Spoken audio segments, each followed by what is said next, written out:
사랑하고 축복합니다. 사랑하고 축복합니다. 오늘 하나님의 말씀은 누가복음 17장 20절로부터 37절인데요. 우리가 이 본문을 보면 조금 힘들어 무슨 말이야? 라고 할 수 있는 본문입니다. 왜냐하면 바리새인들이 지금 하나님 아들 예수께 질문을 해요. 뭐라고 질문하냐면 예수님, 하나님의 나라가 어느 때 임합니까? 예수님, 우리 나라가 언제 해방됩니까? 이 말이에요. 그러니까 지금 로마의 속국으로 있는 유대인에게는, 이스라엘 백성에게는 오매불망 기다리는 게 뭐냐면 해방이에요. 로마로부터 해방. 우리가 일제시대가 그리했듯이 이스라엘 백성들도 로마에서 제발 벗어나길 원했어요. 그래서 사람들이 관심사가 메시아가 언제 오지? 언제 그리스도가 오지? 우리를 언제 해방하지? 언제 하나님은 하나님의 나라를, 우리나라를 또 해방시켜 줄까 하는 것이 그들의 관심이었어요. 그런데 이 바리새인들이 예수님한테 예수님, 하나님의 나라가 언제 임합니까? 하고 물었더니 예수님께서 이상한 대답을 하세요. 하나님의 나라는 볼 수 있게 오는 게 아니다 라는 거예요. 그러면 하나님의 나라가 볼 수 없어? 그러면 어떻게 임하지? 되게 궁금하죠. 그런데 하나님의 나라는 볼 수 있는 게 아니야. 볼 수 있게 오지 않아 라는 거예요. 왜냐하면 이 바리새인들의 질문은 해방하고 정치적인 나라의 회복을 말하는 거예요. 나라의 해방을 말하는 거예요. 그런데 예수님이 말하는 나라는 영적인 나라예요. 그러니까 하나님의 나라는 이 땅의 나라가 아니라 하나님의 나라는 영계의 영적인 나라를 말하고 있기 때문이에요. 그래서 얘들아, 눈으로 볼 수 있는 그런 나라는 아니지 라는 거예요. 그러면 지금까지 유대인들이 생각했던 메시아의 나라, 하나님의 나라, 그리스도의 나라가 눈에 안 보여? 그럼 어떡하지? 어떻게 우리가 그 나라가 온지 알지? 라고 궁금해할 때에 예수님이 또 얘기해요. 뭐라 그러냐면 얘들아, 하나님의 나라는 여기 있다, 저기 있다 해도 그것을 따르지 마라. 왜냐하면 하나님의 나라는 그렇게 오는 게 아니야. 그러면서 뜬금없이 뭐라 그러냐면 너희 안에 있어 라는 거예요. 와, 이건 뭔 말이야?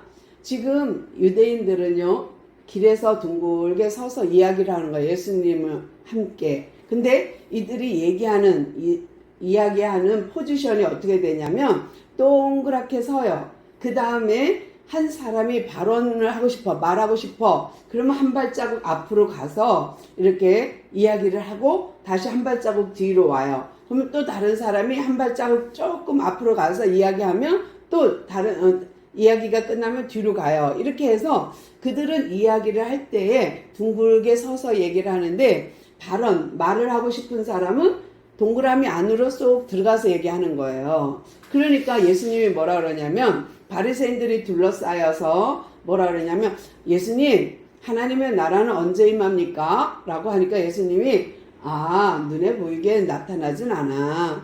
그리고 여기 있다 저기 있다 할 것도 아니야. 왜냐면 지금 너희 안에 있거든. 그런 거예요. among you, with you. 너희 안에 있거든. 너희와 함께 있거든. 그러니까 뭐야?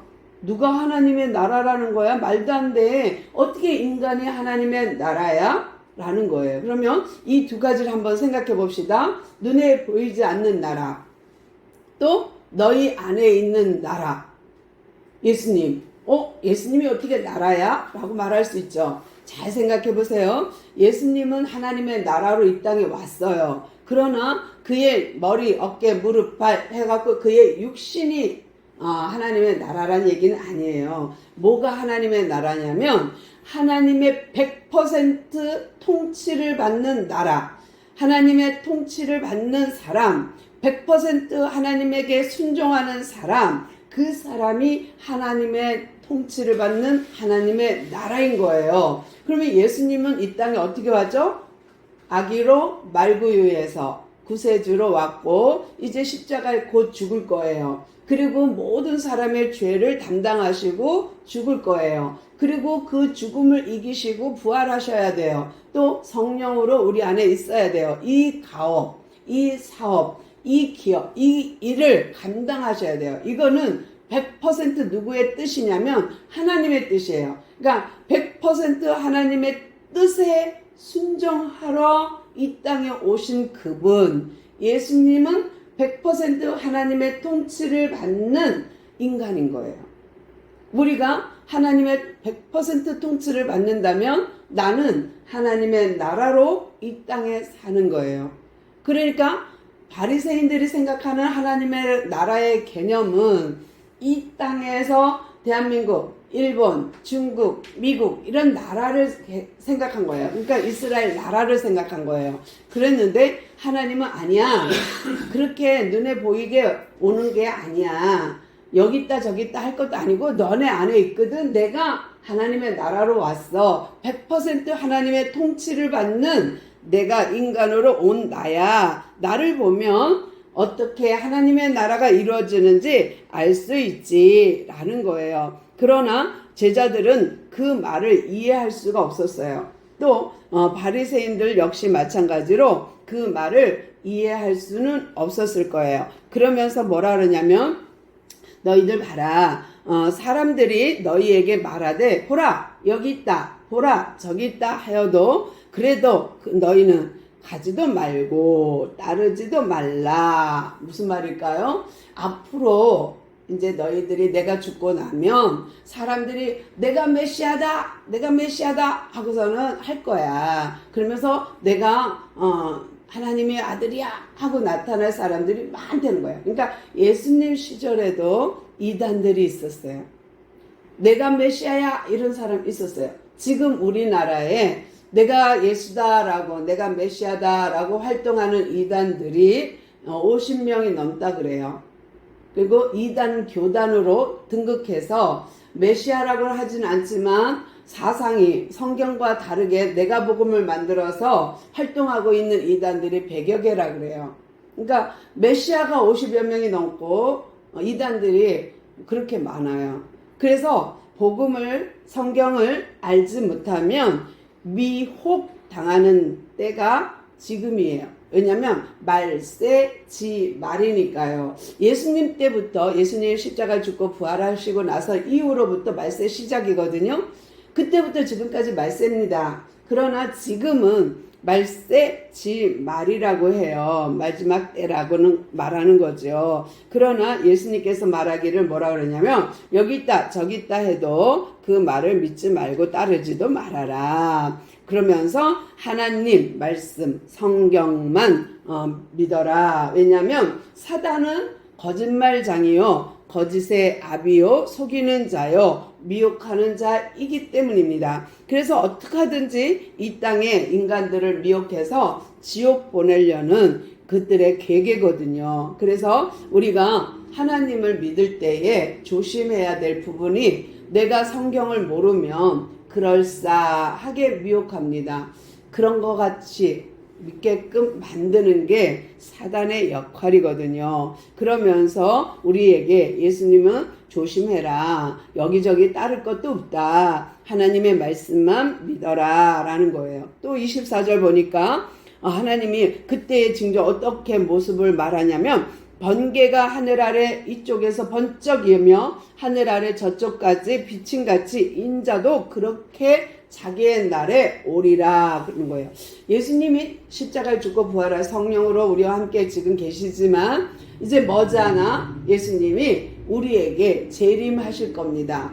그러면 어떻게 오시냐면 번개가 번쩍하는 순간처럼 우리에게 임하는데 전 세계에 동시에 임하는 거예요. 오늘 밤에 여기 내일 밤에 저기가 아니라 동시에 하나님은 우리에게 보이실 것입니다. 그리고 자기의 날을 선포하실 겁니다. 그러면 우리는 이 땅에서 하나님의 통치를 받는 하나님의 나라로 살다가 예수님 재림하는 날에는 우리는 완벽한 완벽한 하나님의 통치, 완벽한 하나님의 나라, 영원한 나라로 입성하게 되는 거예요. 들어가게 되는 거예요. 근데 이렇게 예수님이 재림하기 전에 내가 개인의 종말을 맞이할 수도 있어요. 무슨 말이냐? 개인으로 내가 죽으면 개인 종말입니다. 그러나 만약에 지구 우주적인 종말이 온다면 그것도 종말입니다. 그래서 우리가 개인 종말이 오든 아마 우주적인 종말이 오든 지구 종말이 오든 주님이 오실 날은 분명히 있습니다. 왜? 성경이 그리 말하고 있으니까요. 그런데 오는 방법이 순간 오신다는 거고 비밀리에 오시는 것이 아니라 다 공개적으로 오는데 그 시간은 아무도 모른다예요. 그러니까 때와 기한은 하나님 아버지께 있습니다. 그러므로 우리가 몇 날 몇 시에 예수님 오신대 라는 말은 다 우리를 미혹하고 현혹하는 말이지요. 그러면서 예수님께서 예를 들어줍니다. 얘들아 잘 생각해봐. 너희 안에 있는 하나님의 통치를 100% 받는 내가 하나님의 나라의 모형이야. 하나님의 나라의 근본이야. 하나님의 나라의 표본이야. 라고 하면서 만약에 하면서 예를 드는 거예요. 노아의 때를 생각해봐라. 그때는 어떻게 되었었니? 라는 거예요. 그러니까 우리가 노아는 잘 알죠. 노아 때 홍수 심판이 있었는데 그들이 홍수 심판이 있을 때에도 계속해서 그들은 뭐 했어요? 끝까지 노아가 방주에 들어가던 날까지 사람들이 끝까지 먹고 마시고 장가가고 시집가더니 홍수가 나서 그들을 다 멸망시켰느니라. 무슨 말이에요? 그러면 먹고 마시고 시집가고 장가가는 게 죄입니까? 아니요, 죄 아닙니다. 이거는 창세기 1장에서 언약한 생육, 번성, 충만, 정복, 다스려야 되는 인간들에게 준 복입니다. 축복입니다. 우리는 먹어야 돼요. 마셔야 돼요. 시집가고 장가가야 돼요. 이것은 하나님이 우리에게 허락한 복입니다. 그런데 왜 예수님은 노아의 때를 말하면서 인자가 올 때에는 노아의 때처럼 그렇다. 노아가 방주에 들어가는 날까지 사람들이 먹고 마시고 시집가고 장가가지 않았느냐. 그 바람에 그들은 홍수로 멸망당했다. 심판받았다예요. 그러면 지금 무슨 말을 할까? 또 하나 볼게요. 이거 본 다음에 말씀드릴게요. 롯의 때와 같으니 사람들이 먹고 마시고 사고 팔고 심고 집을 짓더니 그러면 그때도 마찬가지로 어떤 때예요? 롯이 소돔에서 나가던 날에 하늘로부터 불과 유황이 비오듯 하여 그들을 멸망시켰느니라. 와, 롯의 때도 먹고 사고 팔고 집 짓고 했대요. 그게 나쁜 건가요? 아니요, 괜찮습니다. 그거는 하나님이 주신 복입니다. 그런데 왜 예수님은 노아의 때와 같이 롯의 때와 같이 인자가 임할 때도 그럴 거라라고 할까요? 이거는요, 인간의 죄를 말하고 있어요. 죄가 이 땅에 가득하면 예수님 오시는 시간표예요. 이게 증표예요. 그러니까 롯의 때와 같이 노아의 때 같이 죄가 꽉 차면 예수님 재림하실 거예요. 이것이 증표입니다. 무슨 증표? 노아의 때에 방주를 지을 때에 다른 사람들은 먹고 마시고 놀고 했다는 얘기예요. 왜? 그들은 예수님 오실 구원 준비를 안 하고 그냥 자기가 먹고 싶은 거 먹고 자기가 사고 싶은 거 사고 먹고 자고 다 했던 거예요. 시집가고 장가 자기 뜻대로. 그러나 노아는 자기 뜻대로 산 게 아니라 하나님의 뜻대로 사는 거예요. 우리도 마찬가지예요. 아침에 눈을 딱 뜨면 하나님 오늘 하루를 시작해 주셔서 감사합니다. 오늘 내가 이거 해야 되는데 하나님 나와 함께 해주세요 하고 기도하고 일어나고 또 밥 먹을 때도 기도하고 밥 먹고 차를 타고 걸어갈 때도 계속 기도하면서 다니면 돼요. 그러면 구원을 준비하는 사람이에요. 방주를 준비하는 사람이에요. 그런데 아무 생각 없어. 오늘 뭐 먹을까? 오늘 갈비탕 먹어야겠다? 이거는 내 생각이에요. 근데 하나님 오늘 우리가요 이렇게 예배드리고 나서 뭐 먹고 싶어요. 이렇게 하면 그거는 내 뜻이 아닌 하나님의 뜻이 되는 거예요.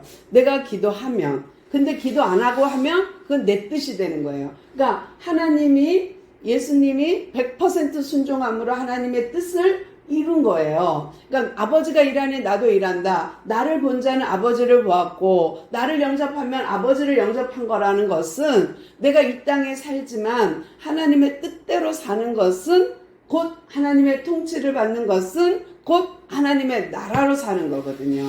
그래서 기도하면 노아 시대에 있던 먹고 자고 싸고 시집가고 장가가 그게 안 되는 거예요. 괜찮은 거예요. 왜냐하면 기도하고 하면, 근데 기도 안 하고 하면 노아의 때에 살았던 사람들과 같다는 거예요. 뭘로 심판받아요? 홍수로.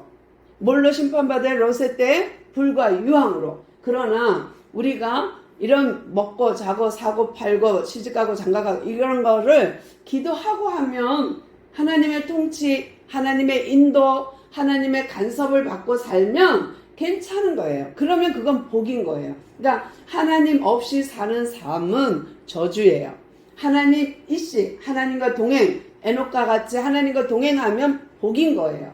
그래서 오늘 예수님께서 설명하는 것은 노아의 때처럼 사람들이 나 없이 지 맘대로 사는 거, 롯의 때처럼 지 마음대로 사는 거, 하나님 없이 사는 삶이 곧 저주의 삶이다. 그러니 너희는 롯의 때와 같이 노아의 때처럼 그렇게 살지 말고 나처럼 하나님께 순종하며 100% 하나님의 통치를 받으며 살아라. 그러면 이 땅에 사는 삶이 하나님의 나라의 삶이 된다. 그러면서 팁을 하나 더 줘요. 보너스야. 이건 무슨 보너스인가 볼게요.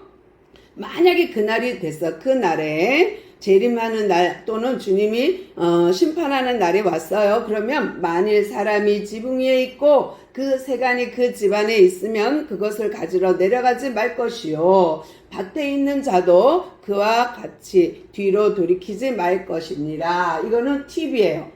연연하지 마. 이 땅의 것에. 그냥 그날에는 아무것도 갖고 갈 수 없어. 그 나라는 빈손으로 가야 되는 거야. 그러니까 너가 이루어놓은 것들 그거 미련 갖지 마라는 거예요. 그러면서 답이 뭐예요? 롯의 처를 기억하라. 무슨 말이에요? 롯의 처는 소돔과 고모라에서 구원받았어요. 천사들의 손에 의해서 이끌림 받아서 구원받았어요. 그래서 불과 유황으로 심판받지는 않았어요. 그렇지만 뒤돌아보는 바람에 소금 기둥이 된 사람이 롯의 처예요. 구원은 받았지만 소금 기둥 됐어요. 우리도 마찬가지예요. 교회는 왔지만 소금 기둥 될 수 있어요. 왜요? 뒤돌아보며 세상에 연연하면 밭에 있다가 집안에 새간 가지러 가거나 이러면 안 된다는, 그런 롯의 처처럼 되는 거예요. 그러니까 우리가 세상의 것에 연연하고 세상이 만몬이 세상이 나의 하나님이 되면 그때는 롯의 처처럼 그러니까 소금 기둥이 되는 거예요. 그러니까 하나님이 원하는 건 우리의 삶은 뭐예요? 얘들아, 너희는 눈에 보이는 이 땅, 이 나라에 연연하지 말고 영의 나라, 하나님의 나라를 사랑하고 흠모하며 살아야 돼. 그렇게 사는 방법은 뭐냐면 늘 언제나 눈 뜨면 기도하고 걸으면 기도하고 밥 먹으면 기도하고 잠잘 때 기도하고 잠자는 거, 늘 하나님을 인식하고 사는 거, 늘 구원을 생각하며 사는 거, 늘 하나님과 동행하는 그런 삶은 구원받는 삶이요, 그 삶은 하나님의 나라의 삶이 된단다라는 거를 지금 예수님이 바리새인들과 제자들 삥 둘러싸여서 한 말이에요. 그러면서 내가 너희에게 한 가지 얘기해 줄게. 그러면서 무슨 말을 하냐면 놀라운 말이 있어요. 34절부터 볼게요. 내가 34절 내가 너희에게 이르노니 그 밤에 둘이 한 자리에 누워 있음에 하나는 데려감을 당하고 하나는 버려둠을 당할 것이요, 또 두 여자가 함께 맷돌을 갈고 있음에 하나는 데려감을 얻고 하나는 버려둠을 당할 것이니라. 무슨 말일까요? 똑같이 한 침대에 누워 자. 근데 하나는 데려가고 하나는 남는데, 또 두 사람이 함께 맷돌을 가라. 마주 앉아서 빙글빙글 돌리면서 맷돌을 가라. 그러나 한 사람은 데려가고 한 사람은 데려감을 당하지 못한대요. 이것이 마지막 때의 모습이라는 거예요. 어떻게 하죠? 둘이 똑같이 일해요. 직업 똑같이 회사 잘 다니고 있어요. 근데 한 사람은 호련히 하나님이 데려가시고 하나는 남아. 똑같이 잠을 자. 근데 한쪽에서는 데려가고 한쪽은 뭐 안 데려가. 이거 무슨 차이일까요? 차이는 답이 기도예요. 앞에서 예수님이 하나님의 전적인 통치를 받은 것처럼 우리도 하나님의 전적인 통치를 받기 위해서는 하나님께 의지해야 돼요. 구해야 돼요. 기도해야 돼요. 하나님 이렇게 할까요? 저렇게 할까요? 그러니까 종이 주인의 명령에 순종하듯이 우리는 하나님의 말씀에 전적인 통치를 받으면 순종하면 우리는 구원받는 거예요. 근데 하나님의 통치를 거부하면 오히려 하나님처럼 되려고 하면 우리는 어떻게 해요? 데려감을 당하지 못하는 거예요. 구원받지 못하는 거예요. 그러니까 하나님께서 예수님께서 우리에게 원하는 건 뭐예요? 하나님의 통치를 받는 삶을 살아라. 그렇게 하기 위해서 너희는 기도해라. 그렇게 하기 위해서는 하나님께 의지하는 삶을 살아라 라는 거고요. 마지막 절 보니까 너무 묘합니다. 37절 볼게요. 그들이 대답하여 이르되 주여 어디 오니까? 이르시되 죽음이 있는 곳에는 독수리가 모이느니라 하시니라. 아이쿠 어떻게 하면 좋아? 이 바리새인들과 제자들이요 처음에는 뭐라고 질문했냐면 예수님 하나님의 나라가 언제 임합니까? 그래서 예수님이 다 설명해 줬어요. 하나님의 나라는 보이는 것이 아니고 여기 있다 저기 있다 해도 믿지 말고 너희들은 롯의 때를 노아의 때를 생각해봐라. 하나님 없이 살면 멸망당한다. 그때에는 한 사람은 데려감을 당하고 한 사람은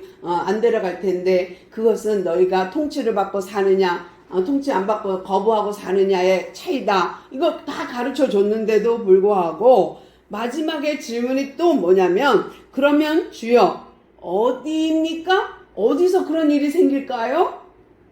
그러면 이 제자와 바리새인들은 예수님이 지금까지 설명한 것을 이해했다는 거예요? 이해하지 않았다는 거예요? 이해하지 못한 거예요. 처음에 질문은 언제, 시간, 언제 임합니까? 하나님의 나라가. 마지막 절에는 어디입니까? 어디서 하나님의 나라가 임합니까? 그랬더니 예수님의 답이 뭐냐면 시체가 있는 곳에 독수리가 모이지. 무섭죠. 죽음이 있는 곳에 독수리가 모인대요. 참 무섭기도 하고 두렵기도 한데요. 오늘 우리가 이렇게 예배 드리러 왔습니다. 그러나 이 예배를 하나님이 흠양하시도록 온전히 집중해서 하나님의 말씀을 새기는 것과 아이고 나 오늘도 이걸로 때우지 뭐 그래도 나는 하나님이 이뻐하실 거야 하고 퉁 예배 드렸어 라고 한다면 글쎄요 하나님 그 예배를 받으실까요? 잘 생각해 봐야 돼요. 우리가 혹이라도 마당만 밟는 자가 되지 않기를 혹이라도 두 사람이 맷돌 가다가 한 사람은 데려감을 당하고 하나는 버림을 당하는 그런 자리에 서지 않도록 우리가 모두 깨어있어 기도하기를 소망합니다.